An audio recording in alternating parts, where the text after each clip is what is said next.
Darjeeling, queen of hills. তো আমরা বাঙালিরা এই কুইন অফ হিলস ঘুরতে আসলে আমাদের বিভিন্ন রকম কোয়ারিজ থাকে।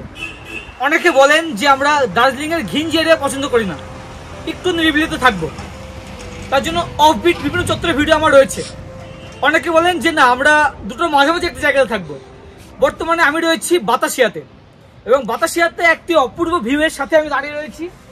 এপাশে তাকালে হচ্ছে বাতাসিয়া লুপ, নিচ দিয়ে বয়ে চলেছে হিলকাট রোড। তো বাতাসিয়াতে এই চত্বর হচ্ছে, আপনি এখানে এসে দার্জিলিংয়ের যে ঘিঞ্জি তার ভাইবও পাবেন, আবার নিরিবিলি পরিবেশের ভাইবও পাবেন, এবং অসাধারণ ভিউ পাবেন। সে সমস্তটা নিয়েই আজকের এই ভিডিও। এবং বাতাসিয়াতে স্টে করে আপনি পায়ে হেঁটে কোন চত্বর ঘুরবেন, কি কি দেখবেন, সেগুলি আপনাকে এই ভিডিওতে দেখাবো। তবে চলুন ভিডিওটি স্কিপ না করে শেষ পর্যন্ত দেখতে থাকুন।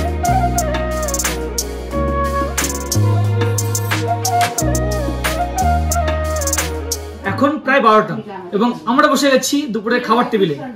আজকে খাবারে রয়েছে হচ্ছে ভাত, সাথে সয়াবিনের তরকারি, পাহাড়ি সয়াবিনের তরকারি, মানে পাহাড়ি স্বাদের রান্না, এবং সাথে এ হচ্ছে ডাল, চিকেন কারি, এপাশে রয়েছে পনিরের তরকারি একটি, এবং আলু মটরের তরকারি, এছাড়া পাহাড়ি চাটনি। এই হচ্ছে আজকের আমাদের লাঞ্চ। বর্তমানে আমি দাঁড়িয়ে রয়েছি হোমস্টের ছাদের উপরে, এবং আসছে স্টিম ইঞ্জিন সহ যে দার্জিলিংয়ের ঐতিহ্যবাহী রেল, সেটি আপনাকে দেখাই।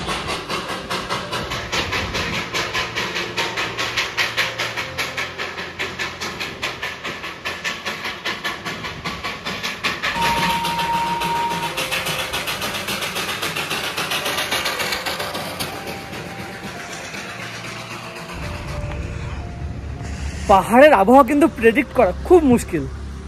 আজকে সারাদিন আমরা বাড়ি হতে পারিনি, মানে সারাদিন কুয়াশা, তো ভালো ভিউ পাবো না বলে বার হতে পারিনি। এবং বাতাসিয়ার এই যে রায়ভিলা এরিয়া, এই সমস্ত চত্বরে কিন্তু এখন দারুণ ঠান্ডা পড়ছে, মানে জাঁকিয়ে ঠান্ডা পড়েছে। আমরা সারাদিন হোমস্টে আসার পর থেকে ব্ল্যাঙ্কেটের ভিতরে। কেমন লাগছে ঠান্ডা? প্রচুর ঠান্ডা এখন, মানে কি বলবো, হয়তো প্রায় 7-8 ডিগ্রি সেলসিয়াসের কাছাকাছি। এই যে কুয়াশাচ্ছন্ন পরিবেশ, সেটা কিন্তু বেশ মজাদার। বাইরে বার হওয়া বুঝতে পারছি, কিন্তু এই মার্চের ফার্স্ট উইকেও প্রচন্ড ঠান্ডা।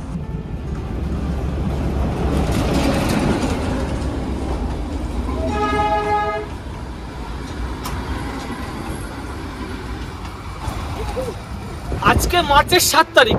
বর্তমানে আমি রয়েছি বাতাসের লুপে। বাতাসের লুপে আমি একাধিক বার এসেছি, কিন্তু এরকম ভয়ঙ্কর রূপ বাতাসের লুপের আমি কখনো দেখিনি। এখন তাপমাত্রা 9 ডিগ্রি, কিন্তু আবহাওয়া পুরো অন্যরকম, এক অন্যরকম প্রকৃতি এখানে। আমি আপনি আসুন দেখাচ্ছি।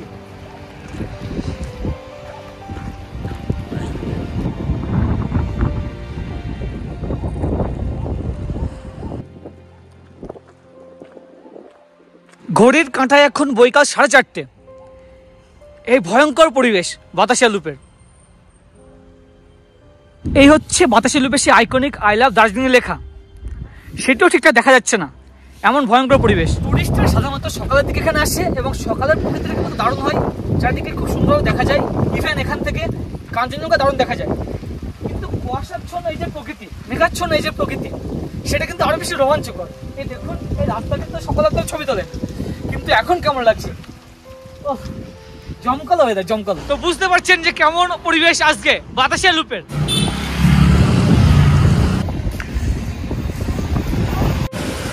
বাতাসিয়া লুপের এন্ট্রি গেটের ঠিক অপোজিটে রয়েছে এই ফাস্ট ফুড কর্নার।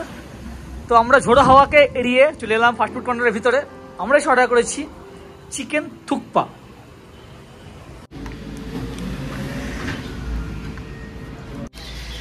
প্রচন্ড ঠান্ডা। ওহ, বিকেলটা বাতাসের লুপতে ঘুরে এলাম, এবং আসার পর আবার সেই ব্ল্যাঙ্কেটের তলায়। উপর তো দিদি ফোন করেছিল খেতে যাওয়ার জন্য। অ্যাকচুয়ালি আমরা রয়েছি ফার্স্ট ফ্লোরে, এর উপরের ফ্লোরে হচ্ছে খাওয়ার জন্য যেতে হবে আমাদের, কিন্তু যেতে একেবারে ইচ্ছে হচ্ছে না, মানে কম্বলের উপর পর্যন্ত কিন্তু ঠান্ডা হয়ে গেছে। তবুও তো খেতে হবে, তাই না? প্রায় 9টা বাজে চললো। চলুন খেয়ে আসি, এবং রাত্রেবেলা ডিনারে কি রয়েছে সেটা আপনাদের দেখাই।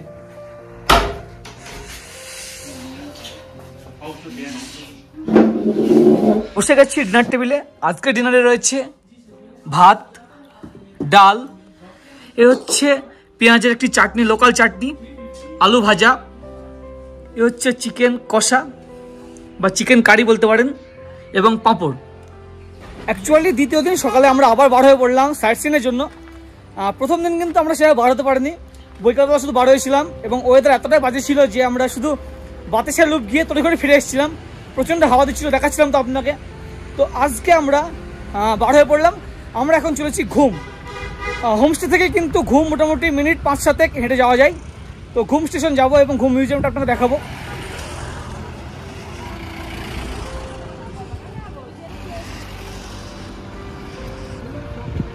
তো মিনিট 5 হেঁটে এসে আমরা পৌঁছে গেলাম ঘুমের অন্যতম টুরিস্ট অ্যাট্রাকশন ঘুম মনাস্ট্রি, অর্থাৎ দুংগুন সামটেন চলিং বুদ্ধিস্ট মনাস্ট্রি।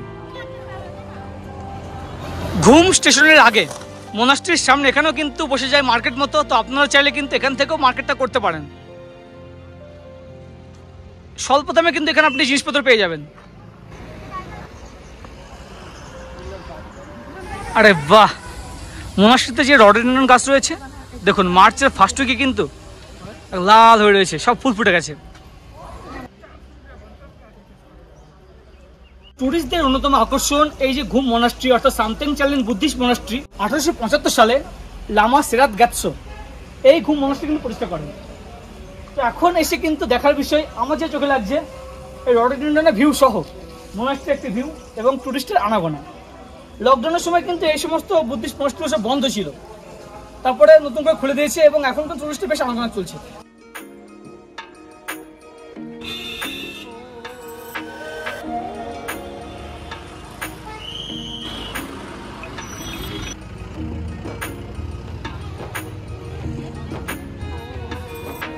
তো এটা বলার আর দেরি নেই, আমরা সে পৌঁছে গেছি পশ্চিমবঙ্গের সবচেয়ে উচ্চতম স্টেশন ঘুম, 7407 ফুট।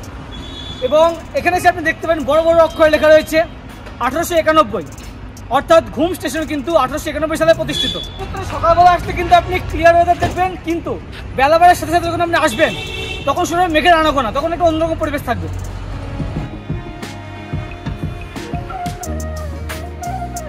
এই ঘুম স্টেশন এসে বর্তমানে দেখার বিষয় ঘুম মিউজিয়াম, যেটি কিন্তু সকালে 10টা থেকে 1টা পর্যন্ত খোলা থাকে, আবার বিকেলে 2টো থেকে 4টে পর্যন্ত খোলা থাকে। এবং এখন জনপদের টিকিট হচ্ছে 20 টাকা। এবং মিউজিয়ামের ঠিক অপোজিটে রয়েছে কাউন্টার, এখান থেকে কিন্তু আপনি টিকিটটা পেয়ে যাবেন। তো আমরা জনপ্রতি 20 টাকা দিয়ে টিকিটটা করে নিলাম, দুজনে 40 টাকা। ঘুম স্টেশনের এখানে রয়েছে কিন্তু মাল্টিপারপাস স্টোর বা ফুড স্টল, বিভিন্ন রকম খাবার আপনি পেয়ে যাবেন। আমরা এসে চাটা নিলাম, এখানে চা কিন্তু 10 টাকা। কেমন চাটা? প্রবেশ পথ দিয়ে প্রবেশ করার পরে শুরুতে রাখা রয়েছে এরকম একটি স্টিম ইঞ্জিন, এবং পিছনে রাখা রয়েছে মালগাড়ির বিভিন্ন কক্ষ, এবং এপাশে করা রয়েছে একাধিক বসার বন্দোবস্ত। এবং এপাশে দেখতে পাচ্ছি 7407 ফিট ঘুম লেখাও রয়েছে, ইন্ডিয়াজ হাইস্ট রেলওয়ে স্টেশন। একটি স্টেজের আদল রয়েছে। আপনাকে তো বলছিলাম যে মালগাড়ির বগি রাখা রয়েছে, অ্যাকচুয়ালি দেখুন এখানে লেখাও রয়েছে। এই বগিটি কিন্তু 1940 সালে তৈরি, এবং এর যে লেন্থ সেটি হচ্ছে, এই দেখুন এখানে লেখা রয়েছে ডিটেলসগুলো। মিউজিয়ামে প্রবেশ করতে হলে কিন্তু এই সিঁড়ি পথে উপরে উঠে আসতে হবে, এবং সামনে আগে গিয়ে হচ্ছে মিউজিয়াম।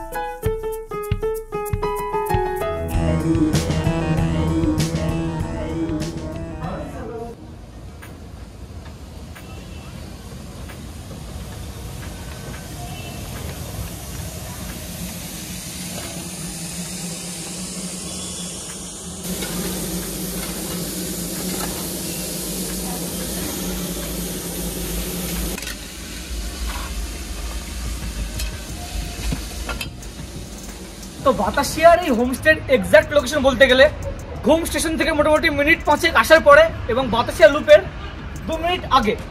এটি হচ্ছে রায়ভিলা বাতাসিয়া এরিয়া আর কি। তো আমি বর্তমানে দাঁড়িয়ে রয়েছি সানরাইজ যে হোমস্টে তার সামনে, এবং হোমস্টে যাওয়ার জন্য কিন্তু এই কটা সিঁড়ি, ওই 15টার মতো সিঁড়ি আপনাকে উঠে যেতে হবে, তারপরে কি হচ্ছে রুমগুলি। এই হচ্ছে হোমস্টের প্রবেশ পথ। প্রবেশ করার পরে শুরুতে রয়েছে একটি রুম, এটি হচ্ছে কিনা দেখি, আচ্ছা সিঙ্গেল বেডেড রুম, এটা সিঙ্গেল বেডেড রুম এবং একজন খুব ভালোভাবে থাকা যায়, যথেষ্ট স্পেসিয়াস একটি রুম। এর পাশে রাখা রয়েছে একটি মিরর, এদিকে ড্রয়ার সহ জিনিসপত্র রাখার জন্য ব্যবস্থাপনা। আচ্ছা, এদিকে লাগেজপত্র করে রাখা যায় এবং বেডে দেওয়া রয়েছে, যেহেতু শীত এদিকে বেশি, একাধিক ব্ল্যাঙ্কেট, দুটো ব্ল্যাঙ্কেট, দুটো পিলো এবং সাথে রয়েছে অবভিয়াসলি অ্যাটাচ টয়লেট। এই হচ্ছে অ্যাটাচ টয়লেট, যথেষ্ট স্পেসিয়াস, উপরে গিজার, ওয়েস্টার্ন স্টাইল, এপাশে বেসিনের বন্দোবস্ত। সিঙ্গেল বেডেড রুমের পাশে রয়েছে আরেকটি রুম। এই হচ্ছে পরিকাঠামো, এটি ডবল বেড, যথেষ্ট স্পেসিয়াস, মানে কিং সাইজ বেড আর কি, 3 জনও থাকা যেতে পারে। এবং এ পাশে রাখা রয়েছে দুটি ব্ল্যাঙ্কেট, এদিকেও সেই ডেস্ক, এবং এই রুমের সঙ্গে রয়েছে আরেকটি অ্যাটাচ রুম, এটিও ডবল বেডরুম এবং অবভিয়াসলি অ্যাটাচ টয়লেট। এই হচ্ছে ওয়েস্টার্ন স্টাইল, বেসিন, গিজার এবং রুম থেকে রয়েছে এরকম একটি ভিউ। আমি যেটা বুঝলাম যে এই রুমটি হচ্ছে কিনা আপনারা যদি ফ্যামিলি আসেন সেক্ষেত্রে কিন্তু এই রুমে আসা আপনাদের জন্য সুবিধা হবে, কারণ আপনারা ধরুন 5 জন আছেন বা 6 জন আছেন, বন্ধুরা গ্রুপে আসছেন, তাহলে পরে একসাথে একই সঙ্গে থাকবেন, দুটো রুমে বেশ এনজয় করবেন, একই সাথে থাকবেন আর কি। বা কাপড় আসলে হয়তো আপনাকে অ্যাটাচ আলাদা করে দেওয়া হবে।